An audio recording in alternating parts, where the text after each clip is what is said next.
More than a month has passed since Charity Beallis and her two twin children were found dead with gunshot wounds in their Bonanza home. 5 News reporter Bo Russell has been on the case from the start. Joining us now, and Bo, you touched base with investigators once again today. Hey Darren, I called Sebastian County Sheriff's Office today. I was told they don't have any new information to share. The last and only statement we got from them regarding this case was on December 9th. Here are the facts as we know them right now. On February 16th, Charity's husband, Dr. Randall Beallis, was arrested for domestic assault, to which he pled guilty to in October. Then on December 2nd, there was a final divorce hearing in Sebastian County Court. Charity and her twin children were found dead the next day. With everything around the investigation being kept tight-lipped, we talked with an outside expert to try and understand why we're not getting answers yet.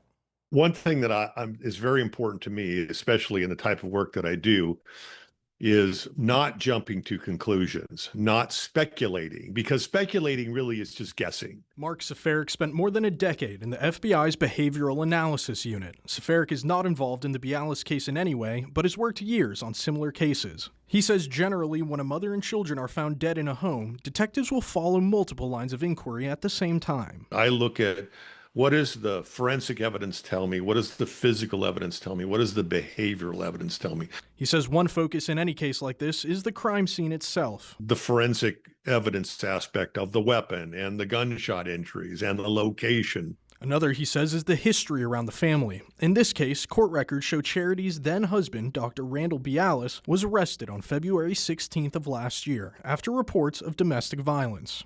Well, the fact that you have domestic violence in a relationship is a red flag, and especially when that domestic violence involves strangulation. Research shows that when you have domestic violence situations with strangulation, the likelihood of homicide is 7 times greater. Seferik says in general, detectives build a detailed timeline around events like this, looking at phone records, messages, security video, and witness statements to see who was where and when.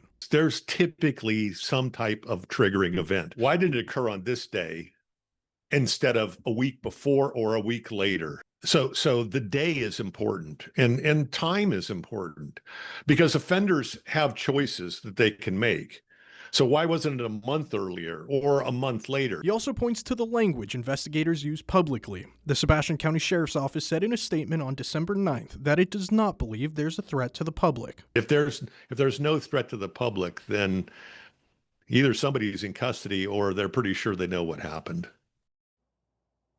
To reiterate, Mr. Seferik is not involved in the case of Charity Beallis, but was able to offer his expert opinion with the information available. I spoke with John Powell, Charity's eldest son, earlier today. He tells me the family was able to lay Charity to rest on December 29th. We'll stay on top of any new developments in the case as they become available. We also have a detailed story online, including the recent medical board meetings where Dr. Beallis was discussed. You can find that on 5newsonline.com.